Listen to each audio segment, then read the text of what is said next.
जिंदगी हमें कब किस मोड़ पर ले जाए कोई नहीं जानता। एक अदद सरकारी नौकरी की चाह रखने वाले युवक ने कभी सोचा नहीं था कि वह पुलिस ऑफिसर बन जाएगा। जिसके लिए पुलिसमैन हमेशा से हीरो रहा, वो खुद एक दिन पुलिस की वर्दी पहन हीरो बन जाएगा। जी हां, हम बात कर रहे हैं 2010 बैच के आईपीएस अफसर विजय खत्री जी की। दतिया के मूल निवासी विजय खत्री वैसे तो व्यापारिक घराने से हैं और उनके परिवार में कभी कोई सरकारी नौकरी में नहीं रहा, लेकिन इनकी चाहत शुरू से ही सरकारी नौकरी पाने की थी। सरकारी नौकरी पाने की चाह में उन्होंने यूपीएससी की परीक्षा दी और पहले ही प्रयास में प्रारंभिक परीक्षा भी पास कर ली, लेकिन कुछ मजबूरियों के चलते मेंस एग्जाम पास नहीं कर पाए। इसी दौरान उन्होंने मध्य लोक सेवा आयोग की परीक्षा भी दी और पहले ही प्रयास में डीएसपी का पद पाने में कामयाब हो गए। फिर शुरू हुआ उनका पुलिस का सफर, जो अभी भी लगातार जारी है। आप बड़वानी और इंदौर पूर्व के पुलिस अधीक्षक रह चुके हैं और वर्तमान में उत्तर भोपाल के पुलिस अधीक्षक की कमान संभाल रहे हैं। आपका मानना है कि पुलिस आम जनता के लिए हीरो के माफिक होती है और पुलिस से लोगों की उम्मीदें भी ज्यादा होती हैं। इसलिए पुलिस को हमेशा लोगों का हीरो बनकर काम करना चाहिए। तो मुलाकात कीजिए टी टाइम में मिलनसार और जनता के हीरो आईपीएस अफसर विजय खत्री से। नमस्कार, आप देख रहे हैं टी टाइम और मैं हूं आपके साथ जुबैर कुरैशी।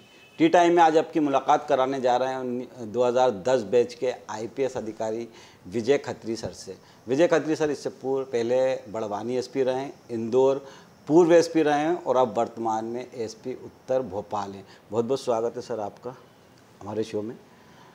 सर, कहीं ना कहीं जब हम छोटे रहते हैं या बचपन में रहते हैं तो कुछ अपनी अपनी प्लानिंग्स होती है, अपने अपने ड्रीम्स होते हैं कि अगर हम बड़े होके, सबका अपना अपना एक कैरियर रहता है या मंजिल रहती है। आपका बचपन से क्या ड्रीम था? जब हम छोटे थे तब, जैसे हम दतिया के रहने वाले हैं, दतिया में ही पले बड़े, दतिया में ही प्रारंभिक शिक्षा दीक्षा हुई, तो ज़्यादा बड़ा सपना तो कभी देखा ही नहीं था। बस इतनी ही चाहत मन में थी, क्योंकि मैं बिजनेस क्लास फैमिली से हूँ, तो बस मैं शासकीय सर्विस में आना चाहता था। उस समय इतना ज्ञान भी नहीं था, पता भी नहीं था, इसलिए कोई बहुत बड़ा सपना देखा भी नहीं था। जब बड़े हो गए तब पता चला कि प्रशासनिक सेवाओं में ज़्यादा अच्छे मौके मिलते हैं, ज़्यादा चुनौतियाँ होती हैं। देश सेवा का, समाज सेवा का भी काफ़ी अवसर रहता है। तो उसके बाद हमने यह तय किया कि मुझे यूपीएससी या पीएससी में तैयारी करनी चाहिए। किस तरह का सफ़र की शुरुआत हुई जब आप स्कूल में पढ़ते हैं? हम थोड़ा सा बचपन की तरफ लौटते हैं आपके। किस तरह का बचपन था? किस तरह के बचपन में विजय खत्री किस तरह के हुआ करते थे? बचपन की अगर हम बात कर रहे हैं तो बचपन में मैं पढ़ने लिखने में बहुत अच्छा था। हमेशा सरकारी स्कूलों में ही पढ़ा हूँ मैं, और एक छोटे से मोहल्ले का जैसा बच्चा होता है, साधारण परिवेश का, साधारण परिवार का, वैसा ही था मैं। खेलने कूदने में ज़्यादा मन लगता था, पढ़ाई लिखाई में अच्छा था, इसलिए पढ़ाई लिखाई कभी भी मेरे लिए ज़्यादा परेशानी का विषय नहीं रहा। कुल मिला करके दिन रात मस्ती करना और अपनी मस्ती में ही गुम रहना, बस ऐसा ही मेरा बचपन था। जैसा कि बताया आपने कि बिजनेस परिवार से हैं, व्यापार परिवार से हैं आप, तो क्या कभी ऐसा नहीं लगा कि फादर या आपके जो फैमिली मेंबर्स हैं उन्होंने कहा कि कहाँ नौकरी के चक्कर में लगे हुए, फैमिली बिजनेस संभालो? नहीं, ऐसा तो कभी नहीं हुआ, क्योंकि मैं 4 भाई हैं, हम लोग 4 भाई हैं, तो मैं दूसरे नंबर का था। तो बड़े भाई ऑलरेडी बिजनेस में ही थे पापा के साथ, छोटे भाई भी पढ़ रहे थे, तो वैसा किसी ने नहीं कहा। मेरे पिताजी चाहते थे कि हम लोग पढ़े लिखें और आगे बढ़े, तो मैंने तैयारी की और मेरा पहला अटेम्प्ट यूपीएससी में भी क्लियर हो गया था, प्रिलिमिनरी। यहाँ भी मैंने पहली बार दिया, तो यहाँ पहली बार में सिलेक्शन हो गया। तो कुल मिला करके इस संबंध में ऐसा कुछ नहीं हुआ। अच्छा, जब आपने सोच लिया कि शासकीय नौकरी करना, सरकारी नौकरी करना है, क्योंकि प्रशासनिक नौकरी को लोग सबसे ज़्यादा इन फ्यूचर के लिए सेफ मानते हैं कि अगर गवर्नमेंट जॉब है तो आपका फ्यूचर सेफ है। जब आपने सोच ही लिया कि गवर्नमेंट जॉब करना है, तो क्या ये पुलिस ऑफिसर बनने के बारे में सोचा था कि या कुछ और भी प्लानिंग थी? नहीं, मेरे मन में ऐसा ये लक्ष्य कभी भी नहीं था कि मुझे पुलिस में जाना है या पुलिस ऑफिसर बनना है। ये तो मैंने पीएससी दी थी। पीएससी में डिप्टी कलेक्टर की भी सेवा होती है, डीएसपी की भी होती है, अन्य विभागों की भी होती है, जिला आबकारी अधिकारी भी होते हैं, सेल टैक्स ऑफिसर होते हैं, नायब तहसीलदार होते हैं।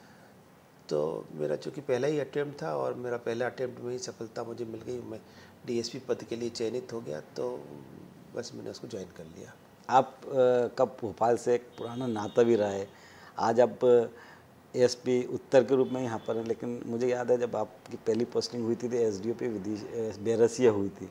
उन 25 सालों में जो आपके करियर के एसडीओपी बेरसिया से लेके अब एसपी उत्तर के सफ़र को कहाँ कैसे देखते हैं? बहुत पानी बह गया नर्मदा में। जब एसडीओपी बेरसिया के रूप में मैं जॉब कर रहा था तब मेरी नौकरी की शुरुआत थी। उस समय सीखने की उत्कट इच्छा रहती थी, हर चीज़ को सीखना चाहता था। सीनियर ऑफिसर जो भी बोलते थे कि गांवों में ज़्यादा से ज़्यादा भ्रमण करना है, संपर्क रखना है, ज़्यादा से ज़्यादा लोगों की समस्याएं दूर करनी है, कोई भी अपराध हो तो उसको जितना जल्दी हो सके उतना जल्दी उसको डिटेक्ट कर करके और अपना काम कर लेना है। तो शुरुआत में मुझे काफ़ी अच्छा गाइडेंस मिला, मार्गदर्शन मिला। उसकी वजह से फिर मैं कहीं भी पोस्टिंग रही, भले ही मेरी सीएसपी ग्वालियर रही या सीएसपी मुरैना रही या एडिशनल एसपी भिंड रहा, मैं चंबल में रहा, लेकिन मुझे कहीं भी परेशानी नहीं हुई। मैंने शुरुआत में जो गुरु मंत्र दिए गए थे उन्हीं गुरु मंत्रों के सहारे मेरा अभी तक का सफ़र अच्छा रहा, मुझे कहीं परेशानी नहीं। ये गुरु मंत्र किसने दिया आपको? ये गुरु कौन थे आपके? मेरे तो गुरु एक नहीं है। पुलिस विभाग में जितने भी मेरे मैं जिनके साथ काम कर चुका हूँ, जो मेरे सीनियर्स हैं, उन सभी ने हर समय मुझे कुछ न कुछ दिया ही है। और मैं चूँकि हमेशा से ही एक सीखने की दृष्टिकोण से ही मैं रहता हूँ अभी भी। तो मेरे तो जितने भी अधिकारी रहे, जितने भी मेरे एसपी रहे, जिनमें से कुछ के मैं नाम लेना चाहूँगा: पवन जैन सर, संजीव सिंह सर, पंकज श्रीवास्तव, अफजल साहब, ये सब मेरे एसपी रहे और इन्होंने मुझे बहुत अच्छी अच्छी चीज़ें सिखाई। कैसे काम करना चाहिए, हमें जनता की अपेक्षाओं पे खरे उतरने के लिए कितनी मेहनत करनी चाहिए, क्या करना चाहिए, तो वो सब मैं सीखता चला गया। और इस तरीके से मुझे इस करियर में कोई भी दिक्कत नहीं आई। बिल्कुल सर, जिन ऑफिसर्स के साथ आपने काम किया, जिनके नाम बताएं, पवन जैन साहब हों या दिवंगत संजीव सिंह साहब हों, पंकज श्रीवास्तव साहब हों, अफजल साहब हो, मरहूम अफजल साहब हों, ये ऐसे अधिकारी रहे हैं जो अपने कलीग्स को, अपने जो मातहत थे तो उनको कुछ ना कुछ गाइड करते थे और सिखाते रहे थे। आप खुशनसीब भी बोल सकते हैं कि इन जैसे ऑफिसर्स के साथ आपने काम किया। सवाल ये होता है कि जब अभी तक आपने जहाँ भी आपकी पोस्टिंग रही, चाहे हम भिंड की बात करें, चाहे ग्वालियर की बात करें, चाहे भोपाल की बात करें, चाहे इंदौर की बात करें, मेट्रो सिटीज़ में से ज़्यादा नाता रहा आपका? हाँ, ये संयोगवश रहा कि शुरुआत थी मेरी भोपाल से हुई, उसके बाद काफ़ी समय मेरा ग्वालियर में बीता, फिर अभी मैं इंदौर में एसपी भी था, उज्जैन में एडिशनल एसपी रह चुका हूँ। तो बड़े शहरों में मेरी पोस्टिंग्स रही हैं। इस वजह से जो अर्बन पुलिसिंग होती है उसमें मुझे कोई दिक्कत नहीं होती है। आमतौर पे ये एक बड़ी चुनौती मानी जाती है, लेकिन मुझे इसमें कोई प्रॉब्लम नहीं होता। जबकि शुरुआत रूलर से हुई है आपकी, एसडीओपी बेरसिया। नहीं, वो तो मेरी पोस्टिंग भोपाल में हुई थी, लेकिन उस समय भी मुझे यही कहा गया था कि अगर काम सीखना चाहते हो तो बेरसिया में भेजा गया था। इसी लिहाज से भेजा गया कि मेरी नौकरी की शुरुआत है और वहाँ इंडिपेंडेंटली मैं काम करूँगा तो मुझे फैसले भी लेने पड़ेंगे और अपना जो भी मैं काम करूँगा वो काम दिखेगा। जबकि शहर में बहुत अधिकारी होते हैं, बहुत सारे सीएसपी होते हैं, एडिशनल एसपी होते हैं, तो उनके बीच में जो नए अधिकारी होते हैं वो उतना उनका परफॉर्मेंस उतना खुल कर के सामने नहीं आता है। जबकि एसडीओपी बेरसिया हो या किसी भी सब डिवीज़न में बेरसिया जैसे में देहात क्षेत्र में रहते हैं तो वहाँ दिखता है कि उनका काम कैसा है। अच्छा सर, जब आपने पीएससी एग्ज़ाम दिया, पीएससी फेस किया, फर्स्ट अटेम्प्ट में आपका सिलेक्शन एज ए डीएसपी हो गया, जब आपका रिजल्ट्स का पता चला कि आपका सिलेक्शन एज ए डीएसपी के पोस्ट पर हुआ है, तो उस समय का एक्सपीरियंस किस तरह था? परिवार का एक्सपीरियंस, परिवार का किस तरह से रिएक्शन था? यहाँ सिलेक्शन होने से पहले मेरा यूपीएससी की प्री में भी हो गया था, मैंने मेंस दिया हुआ था। इस बीच ये भी परीक्षा चल रही थी साथ साथ। तो जब मेरा सिलेक्शन हुआ तो कुछ इस तरीके से लगा कि जैसे पहले से ही सभी लोगों को ये अपेक्षा थी कि मेरा सिलेक्शन हो जाएगा। हालांकि ये भी कहना गलत नहीं होगा कि मेरा सिलेक्शन होने से मेरे परिवार में सभी लोगों को बहुत खुशी हुई थी, मेरे मित्रों को बहुत खुशी हुई थी और पूरे दतिया में एक उत्साह का माहौल था, सभी लोग खुश थे और मुझे भी अच्छा लग रहा था। सबसे ज़्यादा आपको परिवार से में किससे मोटिवेशन मिला, पापा से या आपके बड़े ब्रदर से या फैमिली के दीगर मेंबर से? मेरे परिवार में तो मुझे मेरे पिताजी से ही सबसे ज़्यादा मोटिवेशन मिला, क्योंकि वो बिजनेस में होने के बावजूद पढ़ाई लिखाई की तरफ बहुत ध्यान देते थे। उनको खुद भी पढ़ने लिखने का बहुत शौक़ था और उन्होंने यही चाहा था कि उनके सारे बच्चे पढ़े लिखे और आगे बढ़े। अच्छा सर, जहाँ अलग अलग जगह पोस्टिंग रहती हैं, अलग अलग सब जगह की चुनौतियाँ अलग रहती हैं। ग्वालियर की अलग चुनौती रहती है, उज्जैन में अलग चुनौती है, भोपाल इंदौर में अलग चुनौती है। तो आपका जो अनुभव है अब तक का, अलग अलग जगहों में किस तरह का अनुभव रहा?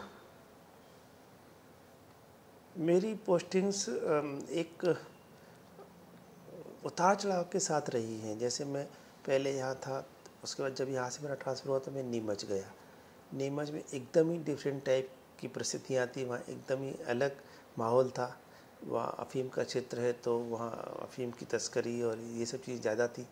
उसके बाद वहाँ से मैं सीधा ग्वालियर चला गया तो वहाँ एकदम से एडी एंटी डकैती मूवमेंट्स देखे, ऑपरेशन देखे, सर्चिंग देखी। फिर सागर चला गया, फिर वापस भिंड मुरैना में काफ़ी समय नौकरी रही मेरी। फिर मालवा की भी नौकरी रही, अलीराजपुर में रहा मैं, गुना में रहा, उज्जैन में रहा, इंदौर में रहा। तो वहाँ फिर एकदम ही अलग परिस्थितियाँ थी। जहाँ ग्वालियर क्षेत्र में डकैती की समस्या महत्वपूर्ण थी, मालवा में आने के बाद कम्युनल हार्मोनी और सांप्रदायिक सौहार्द, ये सब चुनौतियाँ थीं। भोपाल में भी देखा जाए तो कमोबेश यही सबसे बड़ी चुनौती है कि यहाँ सांप्रदायिक सौहार्द बनाए रखने के लिए लगातार हमें प्रयासरत रहना पड़ता है और यही हमारी चुनौती यहाँ भी रहती है। अच्छा, एक जो सवाल मेरे जहन में हमेशा आता है और जब हमेशा पूछता भी हूँ जब भी मैं टी टाइम में ख़ासतौर से आईपीएस ऑफिसर्स के साथ इंटरव्यू करता हूँ, तो एक जो सवाल रहता है कि हम लोग जब स्कूल लाइफ में रहते हैं या कॉलेज लाइफ में रहते हैं तो कहीं ना कहीं पुलिस को लेकर अलग हमारा विचार रहता है, थॉट्स रहती हैं। आप जब पुलिस परिवार से नहीं जुड़े थे तो पुलिस को लेकर आपकी क्या सोचती है, आपका क्या नज़रिया था? मैं दतिया का रहने वाला हूँ। दतिया चंबल से आता है और जब हम पढ़ रहे थे उस समय बाद डकैती की समस्या बहुत ज़्यादा थी।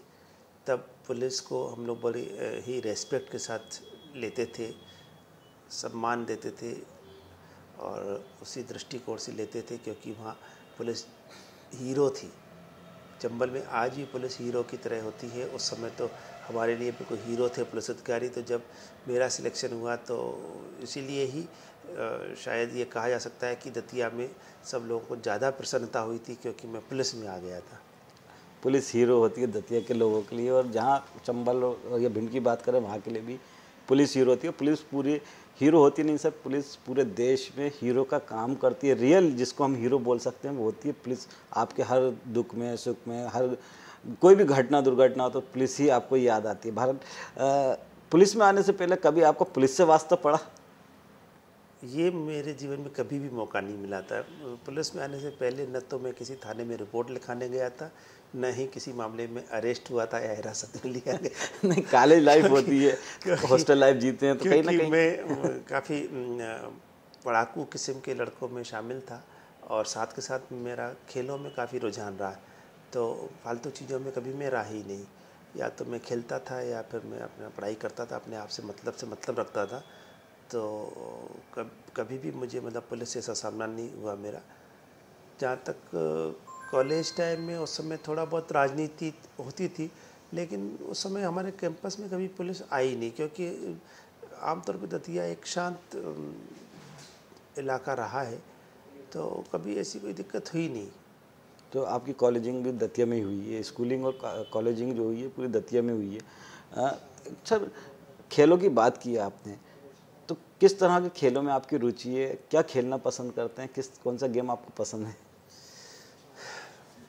दतिया तो बहुत छोटी सी जगह है और दतिया में जब हम बड़े हो रहे थे तब सिर्फ एक ही खेल वहाँ खेला जाता था, वो था क्रिकेट। तब हमारे पास कोई चॉइस नहीं थी, इसलिए हम भी क्रिकेट खेलते थे और क्रिकेट खेलते खेलते बड़े हुए। उसके बाद अब सर्विस में आने के बाद मैंने और भी गेम सीखे, टेनिस सीखा है, तो आजकल मैं अभी टेनिस खेलता हूँ। क्रिकेट को मिस करते हैं या अब दतिया को कितना मिस करते हैं? नहीं, दतिया तो चूँकि जन्मभूमि है इसलिए उसको तो हमेशा ही मिस करते हैं और जब भी मौका मिलता है तब दतिया जाने से कभी नहीं चूकते हैं। लेकिन जहाँ तक क्रिकेट की बात है तो अब ऐसा मिस नहीं करते हैं, अभी भी जहाँ मौका मिलता है खेल ही लेते हैं और उसमें कोई मिस करने वाली बात नहीं है। अच्छा सर, सबके जीवन में कड़वे अनुभव भी होते हैं, अच्छे अनुभव भी होते हैं।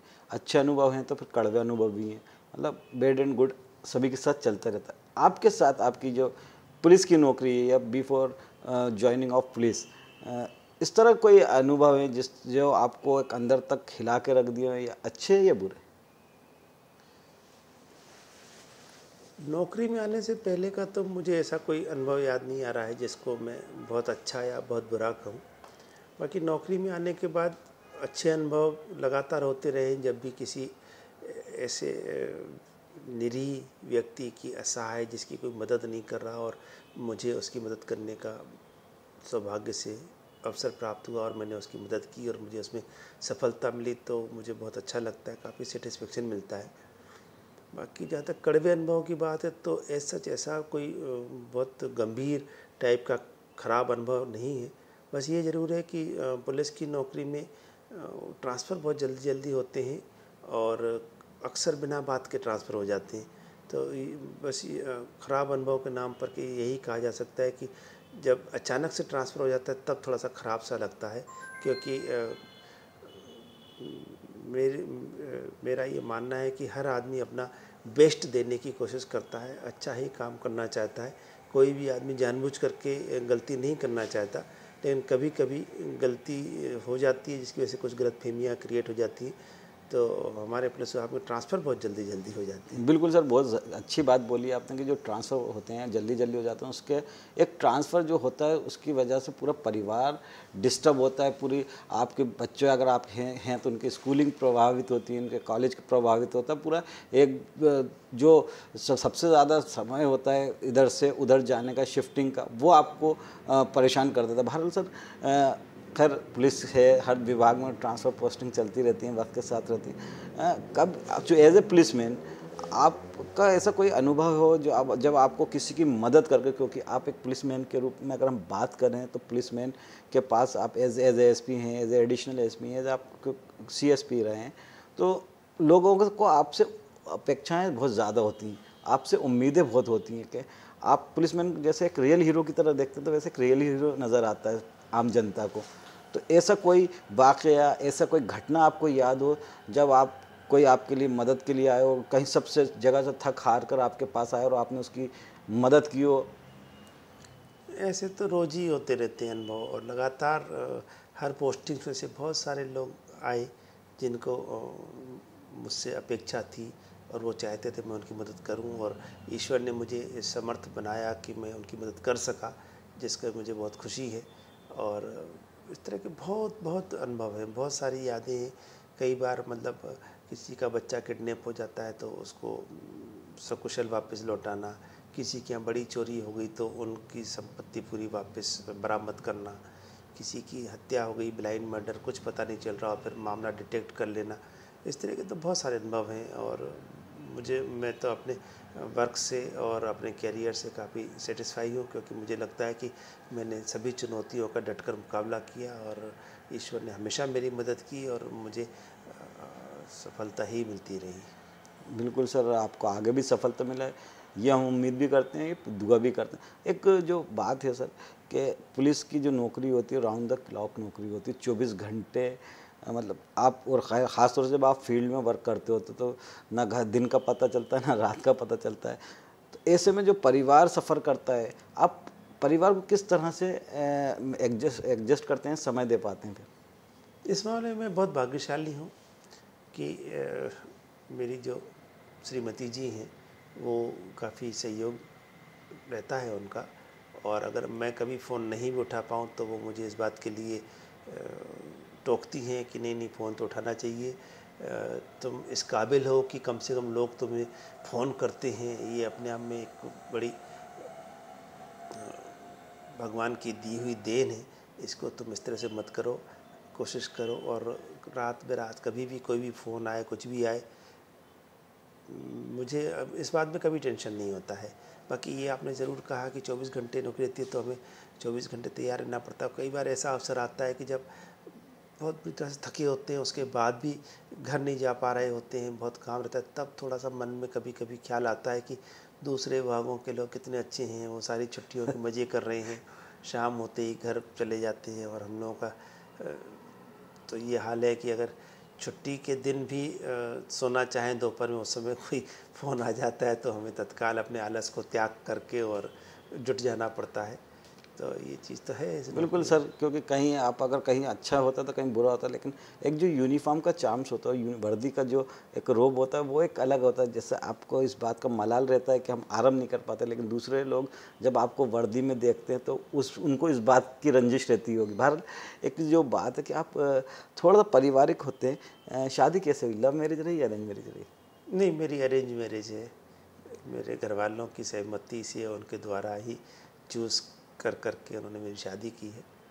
और मैम क्या करते हैं फैमिली? और हाउस वाइफ हैं, बच्चे वगैरह? एक बेटा है मेरा, उसे इंजीनियरिंग कर लिया है, वो भी अब तैयारी कर रहा है जॉब में जाने के लिए। तो बेटा को आपने मोटिवेट नहीं किया है सिविल एग्ज़ाम्स के लिए? नहीं, मेरा बेटा भी सिविल यूपीएससी की ही तैयारी कर रहा है, और वो इसी क्षेत्र में ही जाएगा जी।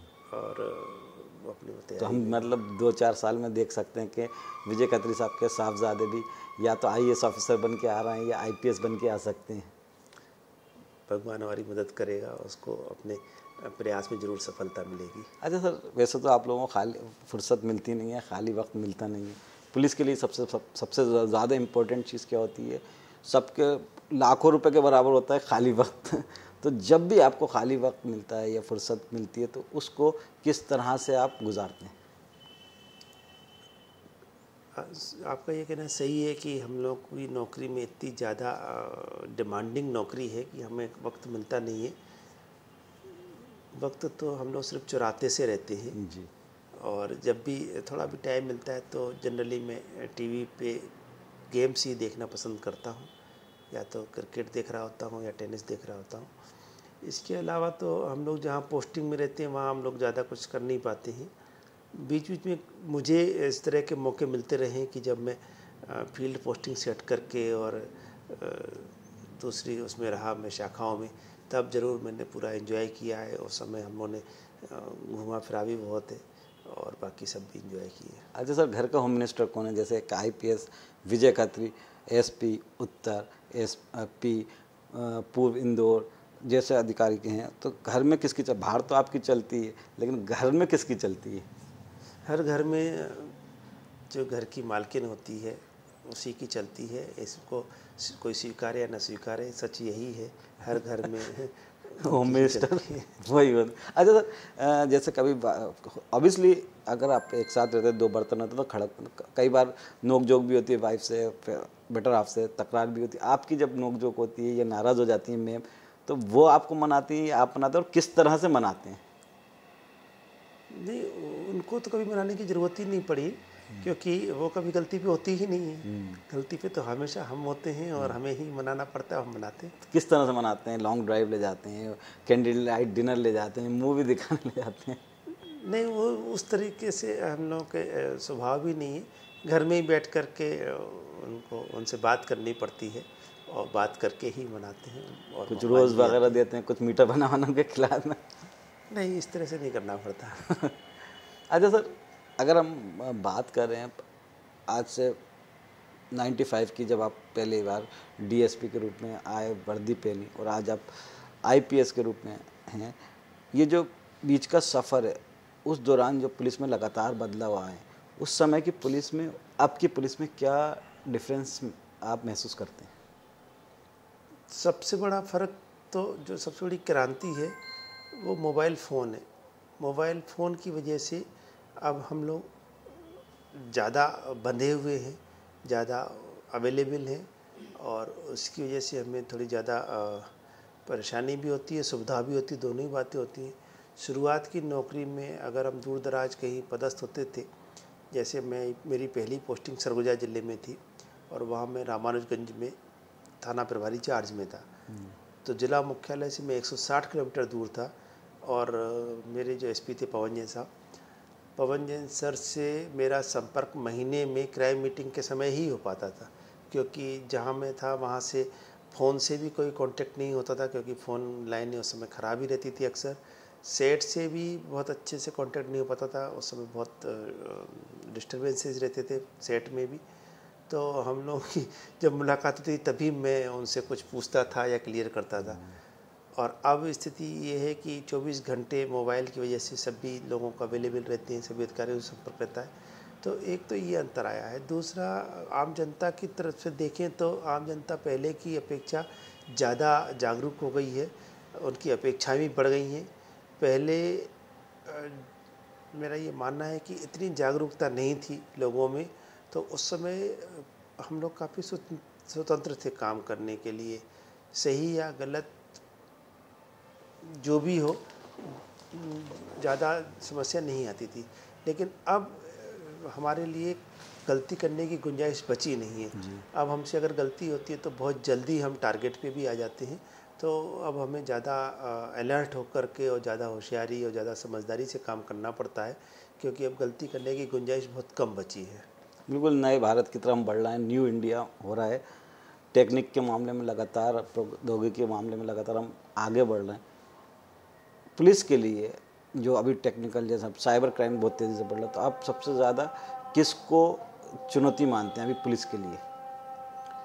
निश्चित रूप से जो अपराधी होते हैं वो हमसे हमेशा ही टेक्निक के मामले में आगे रहते हैं।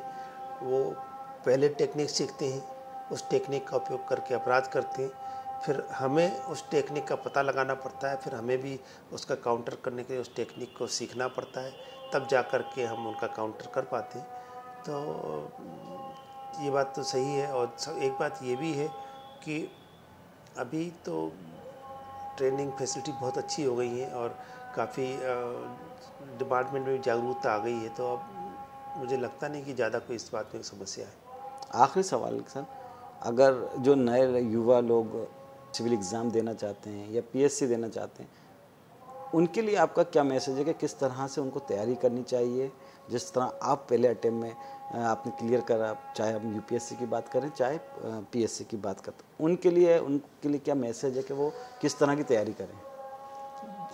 मैं तो एक ही चीज़ कहना चाहूँगा, जो तैयारी कर रहे हैं उनसे मेरी यही सलाह है, जो भी काम कर रहे हैं, तैयारी कर रहे हैं या कुछ भी कर रहे हैं, हमेशा उद्देश्य क्लियर होना चाहिए, नीयत साफ़ होनी चाहिए। क्योंकि नीयत साफ़ होने से और मेहनत करने से मेरा ऐसा मानना है कि जो भी आपका उद्देश्य, जो भी लक्ष्य है, वो आप ज़रूर प्राप्त कर लेते हैं। और अगर कोई पुलिस में आना चाहते हैं तो उसमें भी कोई ऐसी समस्या वाली बात नहीं है, बल्कि ये तो बहुत चार्मिंग पोस्ट है और सभी आपके आसपास वाले आपको बड़े रेस्पेक्ट से देखते हैं। और इसमें दिन रात की जो चुनौतियाँ हैं उनको सामना करने में बहुत सेटिस्फेक्शन मिलता है, बहुत अच्छा लगता है। तो दोस्तों, ये थे हमारे साथ 2010 बैच के आईपीएस अधिकारी विजय खत्री साहब, जो वर्तमान में पुलिस अधीक्षक उत्तर भोपाल हैं, जिनसे आपने बात की और जाने उनके अनकहे राज। सही, काफ़ी अच्छी बात है कि ट्रांसफ़र को लेकर जो लगातार कम शॉर्ट पीरियड में ट्रांसफ़र जाता है, उनको उसको लेकर उनको ना दुख जाहिर किया, लेकिन साथ ही कहा कि पुलिस एक हीरो के माफिक है, लोग उसको हीरो मानते हैं और वो पुलिस से लोगों को उम्मीदें बहुत ज़्यादा रहती हैं, इसलिए पुलिस का भी फ़र्ज़ है कि वो लोगों की उम्मीदों पर खरा उतरे। आज टी टाइम में इतना ही, फिर हाजिर होंगे एक नए मेहमान के साथ। और आप हमारे साथ जुड़े सर, आपका बहुत बहुत शुक्रिया। देखते रहिए A to Z न्यूज़। नमस्कार।